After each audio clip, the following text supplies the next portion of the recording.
ఎల్లప్పుడూ ప్రభువునందు ఆనందించాలి. ఎందుకంటే ఆయన దయాళుడు. ఆయన ఏ సమయాన్ని ఏమి ఇవ్వాలో ఆయనకి బాగా తెలుసు. ఇచ్చిన దాన్ని బట్టి దేవునికి కృతజ్ఞతాస్తులు చెల్లించు.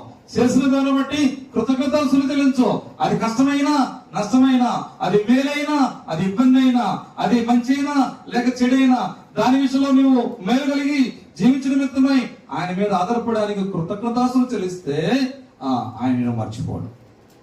ఆయన దయాళుడు అనే మాట ఎవరట? ఆయన దయాళుడు. యెహోవా దయాళుడు, ఆయనకు కృతజ్ఞతాస్తులు చెల్లించడం ఉన్నది. ఆయన ఏమంట? దేవదేవుడు. ఎవరంట? దేవదేవుడు. నేను నిర్మించిన వాడు, నీకు ఆస్తి ఇచ్చిన వాడు, నీకు ఆరోగ్యం ఇచ్చిన వాడు, నీ బంధువులో జీవనిచ్చిన వాడు, నిన్ను సజీవ లెక్కలో ఉంచాడు. ఆయన దేవుడిగా పిలుచుకున్నాడు, ఆ దేవుడిగా నిర్మించుకున్నాడు, ఆ దేవుడిగా ఉన్నాడు. ఆ దేవుడు నిన్ను నిర్మించాడు. నిర్మించిన విధానానికి నీకు దేవుడే ఉన్నాడు. 33